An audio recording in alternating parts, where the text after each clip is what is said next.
बड़े बंगले में 10 तरह की खेती करने वाली बहू। अरे तुम लोग कुछ ले क्यों नहीं रहे हो? ये इम्पोर्टेड है, लंदन से मेरे पति लेकर आए हैं। गीतांजलि अपने बड़े से बंगले में अपनी 2 दोस्तों के साथ किटी पार्टी कर रही थी। गीतांजलि की बात सुनकर जैसे ही गीतांजलि की दोस्त पायल कॉफी लेने के लिए उठाती है, तभी उसकी नजर एक औरत पर पड़ती है जिसके कपड़े, हाथ पैर में मिट्टी लगी हुई थी। याक, ये पप्पू, ये औरत कौन है? गीतांजलि, ये तुम्हारे बंगले में ऐसे क्यों आ रही है? क्या ये इस घर की नौकरानी है? नहीं यार, ये मेरी देवरानी है गौरी। गांव से है ना, इसीलिए गंवारों वाली हरकतें करती है। लेकिन मुझे ये समझ नहीं आ रहा कि इसके हाथ पैर में इतनी मिट्टी कहाँ से लगी है। अभी तो बारिश का मौसम भी नहीं है, फिर इसकी साड़ी में इतनी मिट्टी कहाँ से लगी? अरे यार, तुम लोग भी ना क्या है इस गांव के गंवार पर ध्यान दे रही हो? इग्नोर करो इसे और अपनी कॉफी एंजॉय करो। इसे तो मिट्टी में खेलना पसंद है, इसीलिए मिट्टी में खेल कर आ रही है। आखिर गीतांजलि गौरी से इतनी चिढ़ी हुई क्यों थी और गौरी के हाथ पैर, साड़ी में इतनी मिट्टी क्यों लगी हुई थी? क्या वो कहीं गिर गई थी या इसके पीछे कोई और वजह है? ये जानने के लिए हमें कहानी में थोड़ा पीछे जाना होगा। गौरी बेटा, टमाटर आराम से तोड़ना। टमाटर बहुत नाजुक होते हैं, ज्यादा जोर लगा दिया तो ये तुम्हारे हाथ में ही फट जाएंगे। और जरा देखकर, जहाँ तुम खड़ी हो वहाँ मिट्टी में थोड़ी फिसलन है। पिताजी, मुझे पता है कौन सा मैं पहली बार टमाटर तोड़ रही हूँ। आप इतनी चिंता मत कीजिए। गौरी का खेत बहुत बड़ा था। गौरी के पिता हरीश ने अपने खेत में लौकी, तोरई, करेला, भिंडी, टिंडा, कद्दू, खीरा, ककड़ी, परवल, बैंगन, मिर्च, टमाटर, काफी कुछ उगाया हुआ था। गौरी अपने पिता के साथ अपने खेत में टमाटर तोड़ रही थी, तभी उसकी नजर एक कीड़े पर पड़ जाती है। पिताजी, कीड़ा! गौरी चिल्लाते हुए जैसे ही पीछे हटती है, मिट्टी गीली होने की वजह से उसका पैर फिसलता है और वो सीधे बैंगन के पौधों पर गिरती है। लग गई रे, लग गई, बड़ी जोरों की लग गई। गौरी को बैंगन के खेत में गिरा देखकर हरीश उस पर काफी हंसते हैं। अरे गौरी, मैं तो पहले ही कहा था ध्यान से टमाटर तोड़ना। फिसल गई ना? देख, तूने पूरे कपड़े खराब कर लिए। अब तेरी अम्मा तुझे डांट लगाएगी। हरीश गौरी पर हंस रहा था, तभी उसका दोस्त रघु उसके पास आता है। और भाई, क्या बातचीत चल रही है बाप बेटी में? अरे रघु, देखना, गौरी खेत में टमाटर तोड़ने के लिए गई थी, लेकिन कीड़ा देखकर बैंगन में फिसल कर गिर गई। पिताजी, आप मेरा मजाक क्यों उड़ा रहे हैं? एक तो मुझे लग गई, ऊपर से आप मुझ पर ही हंस रहे हैं। गौरी को गुस्सा होता देखकर रघु कहता है, अरे गौरी बिटिया, तुम काहे गुस्सा हो रही हो? अरे तुम तो मेरी समझदार बच्ची हो। एक छोटा सा कीड़ा देखकर कोई भला डरता है क्या?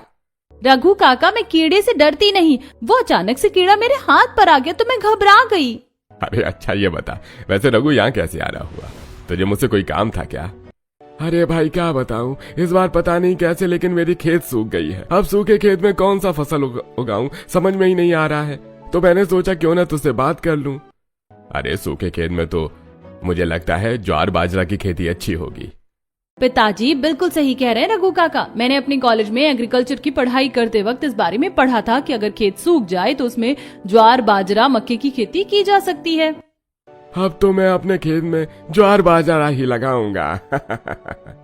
गौरी के गांव में लोग ज्यादा पढ़े लिखे नहीं थे, लेकिन गौरी ने एग्रीकल्चर में ग्रेजुएशन किया था, इसीलिए गांव वाले अक्सर खेती के काम में गौरी की मदद लिया करते थे। गौरी बिटिया, अरे कब तक गंदे कपड़ों में रहने का इरादा है? तुम्हारी अम्मा घर पर हमारा इंतजार कर रही होंगी। घर चलो। काफी देर हो चुकी है और दोपहर के खाने का वक्त भी हो गया है। मैं भी जाता हूँ खाना खाने के लिए। इतना कहकर रघु अपने घर चला जाता है। गौरी बिटिया, तो हमेशा मेरे खेत में मदद करती है। तेरी शादी के बाद कौन खेत संभालेगा? गौरी की शादी होने वाली थी। हरीश की बात सुनकर गौरी उदास हो जाती है। वो अपने पिता के साथ घर आ जाती है। गौरी के कपड़े और हाथ पैर में मिट्टी देखकर उसकी माँ पद्मा बहुत गुस्सा होती है। गौरी, तू बोल क्यों जाती है? तू बड़ी हो गई है, बस कुछ दिनों में तेरी शादी होने वाली है और तूने अपना क्या हाल बना रखा है? कब तक बच्चों की तरह मिट्टी में खेलती रहेगी? अब तो बड़ी हो जा मेरी लाडो। माँ, मैं मिट्टी में खेल नहीं रही थी, मैं तो बस खेत में पिताजी की मदद करने के लिए गई थी, लेकिन टमाटर के पौधे का कीड़ा मेरे हाथ पर चढ़ गया और मैं फिसल कर गिर गई। अच्छा ठीक है, तू बातें छोड़ और जाकर जल्दी से नहा ले। भूल गई, आज दोपहर में हमें तेरी शादी की शॉपिंग करने के लिए बाजार जाना है। अच्छा ठीक है माँ, मैं तुरंत नहा कर आती हूँ। गौरी बाथरूम जाती है और थोड़ी देर में नहा धोकर तैयार होकर आती है। माँ देखो, मैं तैयार हो गई हूँ, चलो अब हम लोग शॉपिंग चलते हैं। अच्छा ठीक है बेटा, चल। गौरी और पद्मा दोनों शादी की शॉपिंग के लिए बाजार जा रही थी, तभी नाथूराम गौरी को आवाज देता है। अरे गौरी बिटिया, अपनी अम्मा के साथ कहाँ जा रही हो? अगर तुम्हारे पास थोड़ा समय हो तो क्या तुम थोड़ी देर के लिए मेरा खेत देखोगी? मैं खाना खा कर आता हूँ। नाथूराम जी, क्या आपको पता नहीं आपकी गौरी बिटिया की शादी होने वाली है?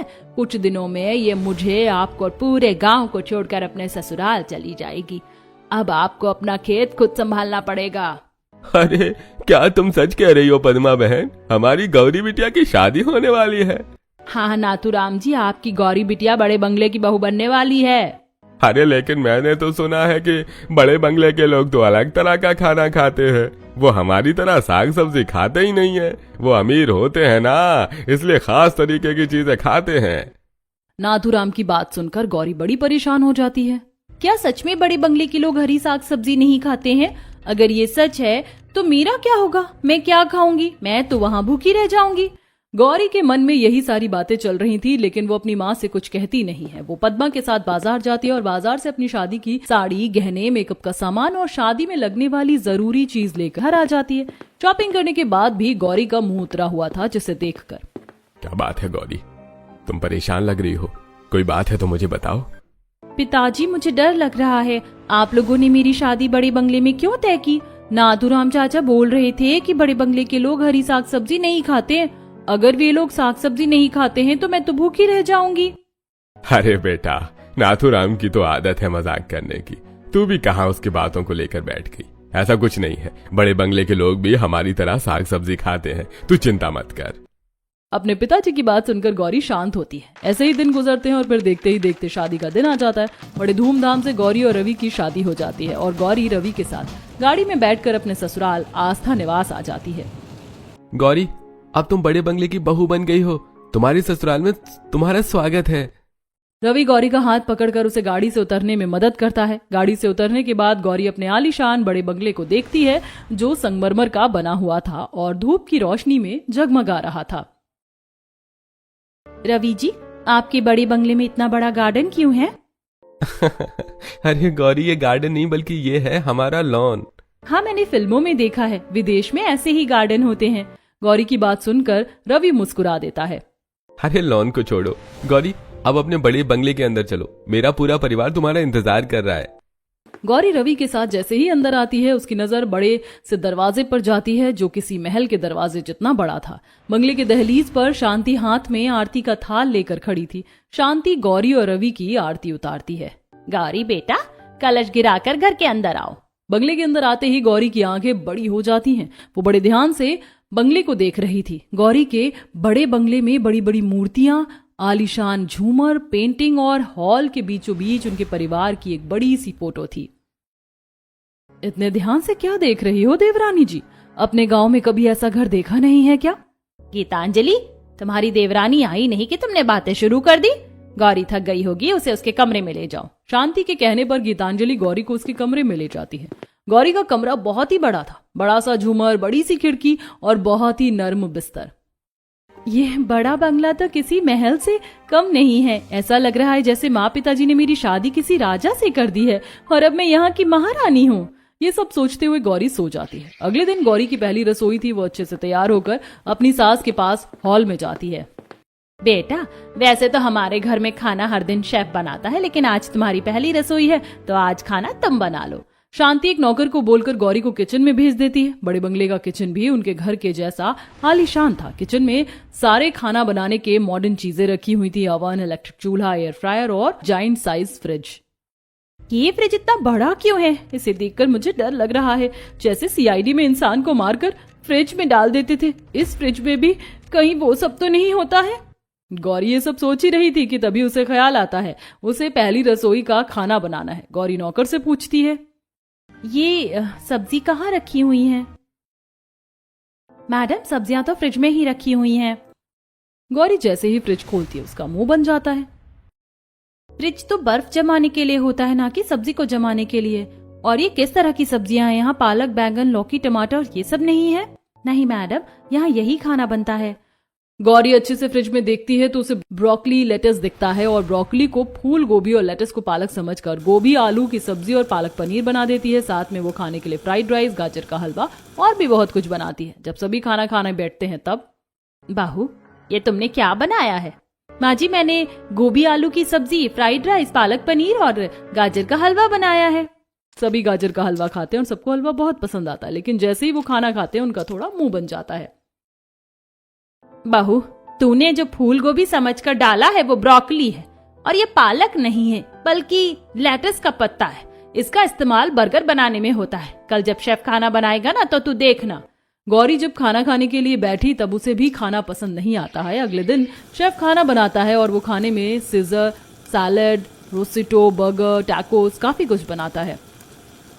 गौरी जब खाना खाती है तब इस खाने में तो कोई स्वाद ही नहीं है। ये खाना तो बिल्कुल प्लास्टिक जैसा लग रहा है। कोई ऐसा खाना कैसे खा सकता है? ये हाई सोसाइटी का खाना है, तुम जैसे गंवारों को समझ में नहीं आएगा। गौरी थोड़ा बहुत खाना खाती है और फिर अपने कमरे में चली जाती है। गौरी से हाई सोसाइटी का खाना खाया नहीं जा रहा था। एक दिन वो रात में अपने कमरे में उदास बैठी थी। क्या हुआ गौरी, तुम उदास क्यों हो? और मैंने देखा तुमने ठीक से खाना भी नहीं खाया। रवि जी, मुझे इस तरह का खाना खाया नहीं जाता है। मुझे तो ताजी हरी सब्जियां खाने की आदत है। अरे ऐसी बात है तो चलो मैं तुम्हें खास जगह पर ले चलता हूँ। रवि गौरी को अपने बाइक पर बैठाकर शहर से दूर ढाबे पर ले आता है। इस ढाबे का मक्के की रोटी और सरसों का साग बहुत फेमस था, तो गौरी सरसों के साग के साथ मक्के की रोटी खाती है। ये खाना तो उस हाई सोसाइटी के खाने से ज्यादा अच्छा है, लेकिन इसमें भी वो बात नहीं है जो मेरे गांव की सब्जियों के बने खाने में होता था। गौरी रवि के साथ खाना खाती है और फिर बाइक में बैठकर घर आ जाती है। अगले दिन जब सुबह गौरी उठती है तब देखती है कि उसके घर के सामने बहुत बड़ा ट्रक खड़ा था। गौरी नीचे जाती है। ये सब क्या हो रहा है? गौरी, हमारे घर में सब्जियां खत्म हो गई थी ना, इसलिए सब्जी आई है। ये सब्जी अभी से मुरझाई हुई हैं और फ्रिज में रखने के बाद तो ये और मुरझा जाएंगी। गौरी, तुम ज्यादा मत बोलो। समझी, हमारे यहाँ यही सब्जी आती है और तुम्हें भी हाई सोसाइटी खाना खाने की आदत डालनी होगी। ऐसे ही दिन गुजरते हैं और गौरी अपने ससुराल वालों का हाई सोसाइटी का खाना खा नहीं पाती है और एक दिन कमजोरी की वजह से बेहोश हो जाती है। शांति गौरी को डॉक्टर के पास लेकर जाती है। देखिए शांति जी, आपकी बहू ठीक से खाना पीना नहीं खा रही है, इसीलिए उसके शरीर में बहुत कमजोरी हो गई है। आपको उसके खाने का ध्यान रखना होगा। डॉक्टर की बात सुनकर शांति परेशान हो जाती है। शांति गौरी को घर लेकर आ जाती है। घर आने के बाद, गौरी बेटा, आखिर तुम ठीक से खाना क्यों नहीं खाती? हाँ गौरी, माँ बिल्कुल सही कह रही है, तुम्हें अपने खाने पीने का ध्यान रखना चाहिए। मैं क्या करूँ माँ जी, आप लोगों का विदेशी खाना मुझे खाया नहीं जाता है। वो साग बिल्कुल प्लास्टिक जैसा लगता है। मुझे तो गाँव की ताजी हरी हरी सब्जियाँ खाने की आदत है। लेकिन गौरी, तुम्हें तो पता है ना, हमारे यहाँ तुम्हारे गाँव जैसी हरी सब्जियां नहीं मिलती हैं। माँ जी, अगर आपको बुरा ना लगे तो क्या मैं लॉन में सब्जियां उगा सकती हूँ? गौरी बहू, क्या ऐसा हो सकता है? हाँ माँ जी, ऐसा बिल्कुल हो सकता है। हमारे लॉन की मिट्टी बहुत उपजाऊ है। माँ जी, मैं लॉन खराब नहीं करूंगी, बल्कि इस तरह से उसमें पौधे लगाऊंगी कि वो देखने में और भी अच्छा लगेगा। गौरी हॉल में सोफे पर बैठकर अपनी सास से ये बातें कर रही थी कि तभी गीतांजलि घर आती है। गीतांजलि के हाथों में 2-3 शॉपिंग बैग्स थे। वो बैग को नौकर को देती है और शांति के पास जाकर, मम्मी जी, कहीं आप इस गंवार की बातों में तो नहीं आने वाली ना? प्लीज गलती से भी इसे लॉन में खेती करने की परमिशन मत दीजिएगा, वरना ये हमारे बड़े बंगले को गांव बना देगी। गीतांजलि बहू, तुम चुप करो। गौरी की तबीयत ठीक नहीं है। डॉक्टर ने उसे अच्छे से अच्छा खाना खाने के लिए कहा है और वो ताजी हरी सब्जियां खाना चाहती है। अगर वो लॉन में थोड़ी सब्जी उगा भी लेती तो उसमें क्या दिक्कत है? गौरी बेटा, तुम लॉन में सब्जी उगा सकती हो। शांति की बात सुनकर गौरी बहुत ज्यादा खुश हो जाती है। वहीं गीतांजलि का चेहरा गुस्से से लाल हो जाता है। गीतांजलि पैर पटक कर हॉल से अपने रूम में चली जाती है। अरे गौरी, अब तुम्हें खाने पीने की कोई दिक्कत नहीं होगी। अब तुम अपनी सब्जी खुद उगा सकती हो। कल हम लोग मॉल चलेंगे और वहां से जाकर सारी सब्जियों के बीज ले आएंगे।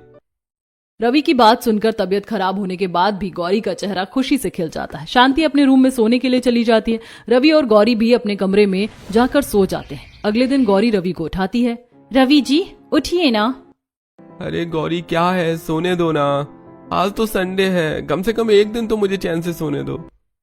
रवि जी, क्या आप भूल गए? आज हमें मॉल जाना है। मॉल का नाम सुनकर रवि एक झटके में उठ जाता है। चलो गौरी, हम लोग मॉल चलते हैं। मॉल जाने से पहले नाश्ता तो कर लीजिए। अरे नहीं, अब तो मैं भी तभी नाश्ता करूंगा जब तुम्हारी शॉपिंग हो जाएगी। अब ज्यादा बातें मत करो, जल्दी से मॉल चलो। रवि की बात सुनकर गौरी भी साड़ी पहनकर तैयार हो जाती है। फिर रवि गौरी को गाड़ी में मॉल लेकर जाता है। मॉल में, गौरी, मुझे लगता है कि तुम्हारे बीज हमें एग्रीकल्चर सेक्शन में मिलेंगे। चलो सीधे वहीं चलते हैं। रवि गौरी को लेकर एग्रीकल्चर सेक्शन में जाता है, जहां पहले ही अलग अलग तरह के सब्जियों के बीज, अलग अलग साग के डंडे, सब कुछ मिल रहे थे। गौरी, तुम्हें जो सब्जियां उगानी है उनके बीज ले लो। रवि जी, यहाँ तो कई तरह की सब्जियों के बीज मिल रहे हैं। मुझे तो कुछ समझ नहीं आ रहा कि कौन सा बीज लूं और कौन सा नहीं। अरे गौरी, और तुम कितना परेशान होती हो? तुम बड़े बंगले की बहू हो, तुम्हें तो जो मन करे तुम वो बीज ले सकती हो। रवि के कहने पर गौरी अपने पसंद के कई अलग अलग तरह की सब्जियों के बीज खरीद लेती है और शॉपिंग करने के बाद घर आ जाती है। घर आने के बाद तुम्हारी शॉपिंग तो हो गई गौरी, अब मुझे खाना दे दो। सॉरी रवि जी, लेकिन मैं आपको खाना नहीं दे पाऊंगी क्योंकि मुझे अभी पौधे उगाने के लिए जाना है। आप किसी नौकर को बोल दीजिए ना खाना निकालने के लिए। गौरी की बात सुनकर रवि मुस्कुरा देता है। अच्छा ठीक है, तुम जाकर लॉन में सब्जियां उगाओ, मैं तो चला नाश्ता करके क्रिकेट खेलने। गौरी रवि की बात सुनकर थोड़ा मुस्कुराती है और फिर सीधे लॉन में चली जाती है। उसने पहले से ही नौकरों को सब समझा दिया था, तो वो सीधे लॉन में जाती है। नौकर उसके लिए कुदाल लेकर आ जाती है। गौरी कुदाल लेती है और लॉन के कोने में खुदाई शुरू करती है। मैंने खेती करने के लिए लॉन तो खोद लिया है, बस इसमें बीज बोना बाकी है।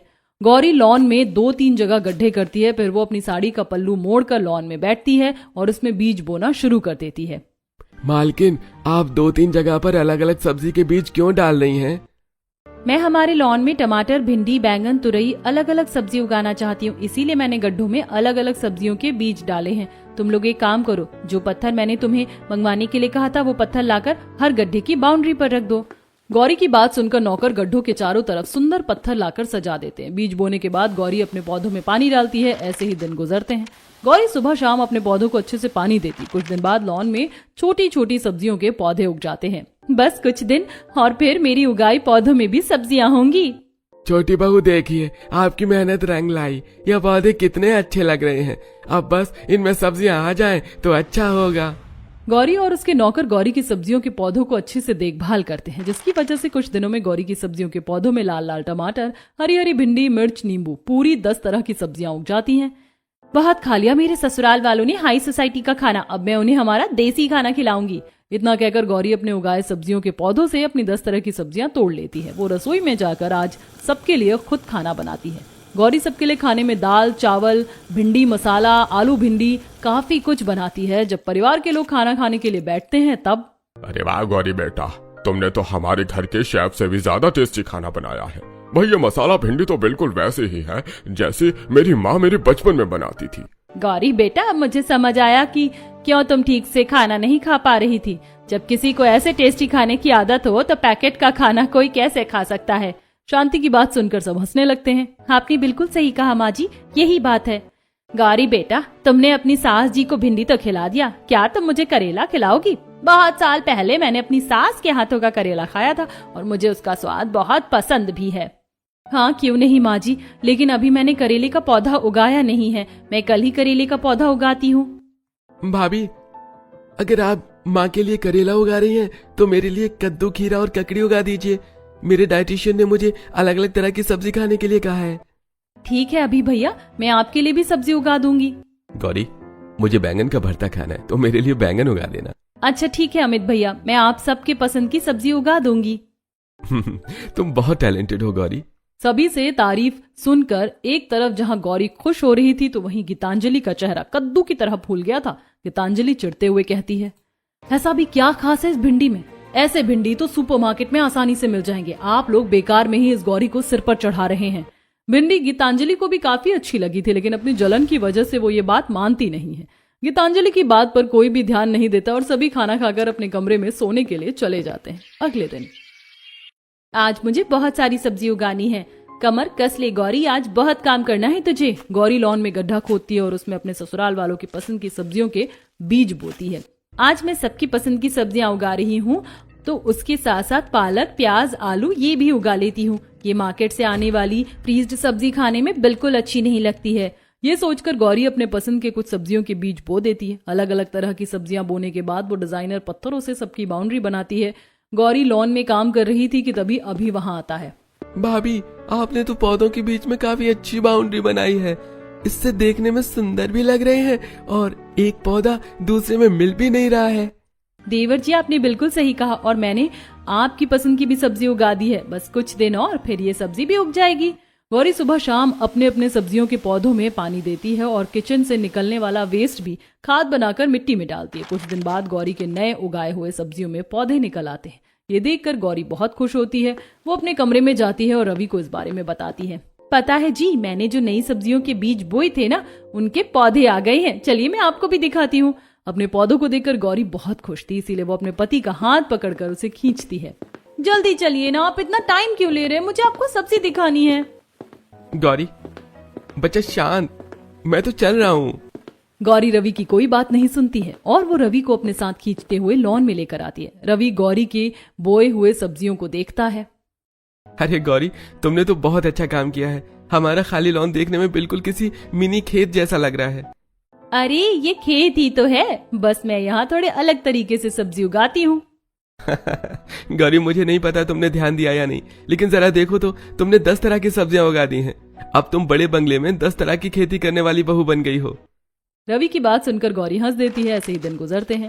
गौरी की देखभाल से कुछ ही दिनों में उसके पौधों में बैंगन, लौकी, तुरई, ककड़ी सब कुछ दिखने लगती है। अरे छोटी बहू रानी, इतने दिनों की मेहनत अब जाकर रंग लाई है। आपके कद्दू, बैंगन, खीरा कितने ताजे लग रहे हैं। और नहीं तो क्या, हमने इतनी मेहनत जो की थी, सब्जियां तो अच्छी होनी ही थी। गौरी अपने नए सब्जियों के पौधे से बैंगन, खीरा, तुरई, कद्दू, करेला काफी कुछ तोड़ती है और फिर किचन में जाकर सबके लिए उनकी पसंद के खाना बनाती है। गौरी इतना अच्छा खाना बनाती है कि उसकी खुशबू से ही परिवार वालों को भूख लग जाती है। शांति हॉल में बैठकर कहती है, गौरी बहू की खाने की खुशबू से ही भूख लग रही है। पहले तो हम सिर्फ पेट भरने के लिए खाते थे, लेकिन गौरी की उगाई सब्जियों को खाकर सिर्फ पेट नहीं, दिल भी भरता है।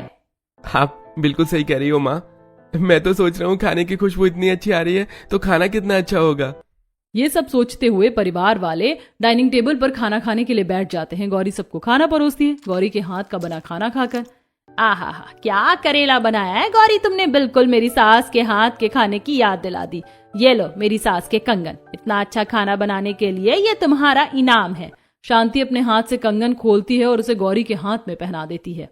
माँ जी, आप अपने कंगन इसे क्यों दे रही हैं? अगर आपको कंगन देना है तो मुझे दीजिए, मैं इस घर की बड़ी बहू हूँ। गीतांजलि बहू, तुम्हें मुझे बताने की जरूरत नहीं है कि मुझे अपने कंगन के साथ क्या करना है। ये मेरा कंगन है और मेरी मर्जी है कि मुझे इसे किसे देना है। शांति से डांट खाने के बाद गीतांजलि का मुंह लटक जाता है। तभी, अगर तुम सास बहू की तू मैं खत्म हो गई हो तो मुझे तुम लोगों से कुछ जरूरी बात करनी है। कल हमारे घर पर डिनर करने के लिए कुछ फॉरेन क्लाइंट्स आने वाले हैं। याद रहे, उनकी खातिरदारी में कोई कमी नहीं होनी चाहिए। पापा जी, मैं जानती हूँ फॉरेन क्लाइंट्स कैसा खाना पसंद करते हैं और हम लोग भी हाई सोसाइटी का ही खाना खाते हैं। मैं शेफ को बोलकर उनके लिए स्पेशल खाना बनवा दूंगी। ससुर जी, मुझे लगता है कि हमें आपके विदेशी फ्रेंड्स को वो प्लास्टिक वाले खाने की जगह कुछ अलग खिलाना चाहिए। वैसे भी वो लोग प्लास्टिक वाला खाना तो खाते ही होंगे। मुझे लगता है हमें कुछ देसी खिलाना चाहिए। देखो बहू, मुझे ये सब नहीं पता। तुम दोनों को खाने में जो बनाना है या बनवाना है बनवाओ। मेरा क्लाइंट खुश होना चाहिए। अगर क्योंकि वो गुस्सा हो गए तो हमारी कंपनी का बहुत बड़ा नुकसान हो जाएगा। आप चिंता मत कीजिए पिताजी, ऐसा नहीं होगा। ये सही मौका है घर वालों को अपनी तरफ करने का। अगर मैं अपने बनाए खाने से फॉरेन क्लाइंट्स को इम्प्रेस कर दूंगी तो घर वाले गौरी की जगह मेरी तारीफ करेंगे। यही सोचते हुए गीतांजलि बहुत खुश हो जाती है। अगले दिन आस्था निवास में सुबह से ही फॉरेन क्लाइंट्स को खुश करने की तैयारी चल रही थी। एक तरफ गौरी अपने उगाए ताजे हरी सब्जियों से पालक, paneer, mix veg, fried rice, puri, टमाटर की मीठी चटनी और भी बहुत कुछ बनाती है, तो वहीं गीतांजलि शेफ की परेड लगा रही थी। शेफ, आज तुम्हें सबसे अच्छा फॉरेन खाना बनाना है। खाना बनाने में कोई गलती नहीं होनी चाहिए। अगर तुमने अच्छा खाना बनाकर गेस्ट को खुश कर दिया तो मैं तुम्हारी सैलरी डबल कर दूंगी। गीतांजलि की बात मानकर शेफ खाने में creamy pasta, sweet corn soup, custard, veg lasagna, green salad और भी बहुत कुछ बनाता है। शाम को जब फॉरेन क्लाइंट्स डिनर के लिए आते हैं और डाइनिंग टेबल पर बैठते हैं, तब गीतांजलि और गौरी दोनों उन्हें अपना खाना सर्व करती हैं, शेफ का बनाया फॉरेन खाना देखकर। मुझे लगा ही था कि आप लोग हमें इस तरह का ही खाना खिलाएंगे। क्योंकि आजकल इंडिया में फॉरेन कल्चर को फॉलो करने लगे हैं। क्या आपको सीरियसली लगता है कि आप लोग हमारा फॉरेन का खाना हमसे अच्छा बना सकते? सॉरी, बट मुझे आपके फूड का कलर ही पसंद नहीं आया। मैं डिनर नहीं करूंगा, मैं जा रहा हूँ। शेफ का बनाया खाना देखकर दोनों फॉरेन क्लाइंट्स का मुंह बन जाता है और वो जाने के लिए जैसे ही डाइनिंग टेबल से उठते हैं तभी, सर, ऐसे बिना खाना खाए नहीं उठते हैं। अगर आपको फॉरेन खाना नहीं खाना है तो मैं आपको बिल्कुल देसी खाना खिलाती हूँ। शायद आपने नोटिस नहीं किया, डाइनिंग टेबल पर फॉरेन के साथ देसी खाना भी रखा हुआ है। गौरी, रॉबर्ट और जैक को फ्राइड राइस, पालक पनीर, मटर पनीर, पूरी, टमाटर की चटनी, बहुत कुछ सर्व करती है। रॉबर्ट और जैक जैसे ही खाना खाते हैं उनकी आंखें बंद हो जाती हैं। वाओ, डिलीशियस, क्या फूड है। मैंने ऐसा फूड आज तक नहीं खाया। ये बहुत टेस्टी है। महेश जी, डिनर में इनवाइट करने के लिए थैंक यू। महेश जी, मुझे आज का डिनर लाइफ टाइम याद रहेगा। ये खाना बहुत ही अच्छा था। Thank you. रॉबर्ट और जैक खाना खाकर बहुत खुश हो जाते हैं और महेश के साथ डील फाइनल करके चले जाते हैं। गेस्ट के जाने के बाद शांति। अच्छा हुआ गौरी बेटा जो तूने इन लोगों के लिए फुल देसी खाना बनाया, वरना आज तो हमारी बेइज्जती हो जाती। और गीतांजलि बहू, गौरी से कुछ सीखो, जब देखो तुम दिखावा करती रहती हो। शांति की बात सुनकर गीतांजलि गुस्सा होकर पैर पटक कर अपने कमरे में चली जाती है। ऐसे ही दिन गुजरते हैं। एक दिन गीतांजलि ने किटी पार्टी करने के लिए अपने कुछ दोस्तों को घर बुलाया था। तभी गौरी अपने लॉन वाले मिनी खेत में काम करके वापस आती है। उसके हाथ पैर में मिट्टी लगी थी और साड़ी में भी मिट्टी लग गई थी, जिसे देखकर गीतांजलि की दोस्त पायल, याक, ये बदबू, ये औरत कौन है गीतांजलि, और ये तुम्हारे बंगले में ऐसे क्यों आ रही है? क्या ये इस घर की नौकरानी है? नहीं यार, ये मेरी देवरानी है गौरी। गांव से है ना, इसीलिए गंवारों वाली हरकतें करती है। इसे तो मिट्टी में खेलना पसंद है, इसीलिए मिट्टी में खेल कर आ रही है। इस तरह गीतांजलि गौरी की अपने दोस्तों के सामने काफी बेइज्जती करती है, लेकिन गौरी कुछ नहीं कहती। वो अपने कमरे में जाती है और फिर फ्रेश होकर कपड़े चेंज करके किचन में जाती है और अपनी उगाई हुई सब्जियों से गीतांजलि के दोस्तों के लिए खाना बनाती है। खाना खाने के बाद, इम्पोर्टेड कॉफी तो आपने पी ली, अब खाना भी खा लीजिए, मैंने आप लोगों के लिए स्पेशल खाना बनाया है। अच्छा, ऐसा भी क्या बनाया है तुमने? मैंने आप लोगों के लिए पनीर बटर मसाला, जीरा राइस, बूंदी का रायता, पुदीने की चटनी और ग्रीन सैलेड बनाया है। ये कैसा खाना है? हम लोग हाई सोसाइटी के लोग ऐसा खाना नहीं खाते। तुम गंवार इतना भी नहीं जानती हो। गौरी नौकर को इशारा करती है और गौरी के इशारे पर नौकर सारा खाना लेकर डाइनिंग टेबल पर रखता है। खाने की खुशबू से ज्योति और पायल दोनों को लालच आ जाता है। अब अगर तुमने हमारे लिए खाना बनाया है तो हम वेस्ट नहीं करेंगे, हम खाना खा लेंगे। पायल और ज्योति इतना कहकर खाना खाने के लिए बैठती हैं। गौरी का बनाया खाना खाने के बाद, यम्मी, ये खाना तो बहुत ही लाजवाब है, ऐसा खाना तो रेस्टोरेंट में भी नहीं मिलता है। गीतांजलि यार, तेरी देवरानी तो सच में बहुत अच्छा खाना बनाती है। ज्योति बिल्कुल सही कह रही है गीतांजलि, तेरी देवरानी तो सच में बहुत अच्छी कुक है। गौरी, तुम क्या बता सकती हो तुम्हारे खाने का स्वाद इतना डिफरेंट क्यों है? हाँ, क्यों नहीं, मैं आपको इतना टेस्टी खाने की वजह बताऊंगी, नहीं दिखाऊंगी। ज्योति और पायल दोनों खाना खा लेती हैं और फिर गौरी उन्हें लॉन में लेकर जाती है। मेरे खाने का सीक्रेट ये सब्जी है। ये सब्जी तो हमारे सिटी में मिलती ही नहीं है, वही तो मैं सोचूं तुम्हारा खाना इतना डिलीशियस क्यों लग रहा है। यार गीतांजलि बेकार में ही अपनी देवरानी की इंसल्ट कर रही थी। तेरी देवरानी गांव से है तो क्या हुआ, लेकिन बहुत टैलेंटेड है। हाँ देखना कितने अच्छे तरीके से फार्मिंग किया है उसने। बड़ी बंगले में 10 तरह की सब्जी उगाई है और उसके साथ में लॉन में कितने सुंदर सुंदर फूल उगाए हैं, ये तो बहुत ब्यूटीफुल है। ज्योति और पायल दोनों गौरी की बहुत तारीफ करती है। गौरी की इतनी तारीफ सुनकर गीतांजलि को अच्छा नहीं लगता। किटी पार्टी खत्म होने के बाद ज्योति और पायल दोनों अपने घर चली जाती हैं। ऐसे ही दिन गुजरते हैं। एक दिन गीतांजलि अपने कमरे में बैठकर गुस्से में कहती है, बहुत हो गया इस गौरी का गुणगान। गौरी की तारीफ सुनकर तो मेरे कान पक गए हैं। घर वालों को फ्रेश सब्जी खाना है ना, तो मैं उन्हें सब्जी खिलाती हूँ। गीतांजलि सुपरमार्केट जाती है और वहां से सबसे अच्छी क्वालिटी की फ्रेश ताजी सब्जियां लेकर आती है। जैसे ही गीतांजलि शेफ को अपनी लाई सब्जियां बनाने के लिए देती है, वैसे ही गौरी भी अपने खेत से सब्जियां तोड़कर शेफ को लाकर देती है। गौरी की सब्जियों को देखकर, मैंने इतनी महंगी सब्जी खरीदी, लेकिन इस गौरी की सब्जी तो मेरी लाई सब्जी से ज्यादा ताजी और फ्रेश है। गीतांजलि बिना कुछ कहे शेफ को सब्जी देती है और फिर अपने रूम में चली जाती है। गीतांजलि को भी धीरे धीरे एहसास हो रहा था कि गौरी की सब्जियां सच में अच्छी होती हैं, लेकिन अपने घमंड और जलन की वजह से वो ये मानने को तैयार नहीं थी। ऐसे ही दिन गुजरते हैं। एक दिन गीतांजलि आईने के सामने बैठकर मेकअप कर रही थी, तभी अमित, गीतांजलि देखो मैं कितना फिट लग रहा हूँ और मेरे कपड़े भी अब मुझे लूज हो रहे हैं। ये सब प्रिजर्व फूड की जगह ताजी सब्जी खाने की वजह से हुआ है। अमित जी को पहले कपड़े कितने टाइट होते थे, लेकिन अब ये कितने हेल्दी और एनर्जेटिक लग रहे हैं। सच में ताजी सब्जियां खाने का असर इनमें दिख रहा है। ये सब सोचते हुए गीतांजलि अपने बेटे सोनू के कमरे में जाती है। सोनू बेटा, कब तक गेम खेलते रहोगे? चलो चलकर नाश्ता कर लो। मालकिन, छोटे मालिक अपने कमरे में नहीं है, बल्कि वो तो छोटी बहू रानी के साथ लॉन में खेल रहे हैं।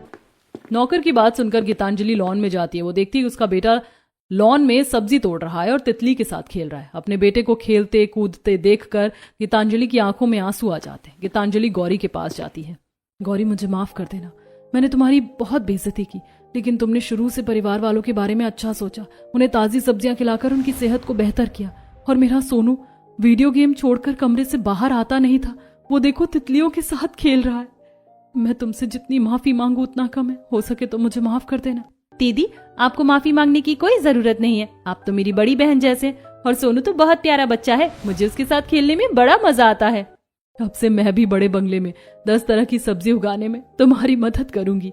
इस तरह गीतांजलि का एक जलन और घमंड दोनों दूर हो जाता है और फिर गीतांजलि और गौरी दोनों मिलकर अपने बड़े बंगले में 10 तरह के अलग अलग सब्जी उगाती हैं और अपने परिवार वालों को खिलाती हैं।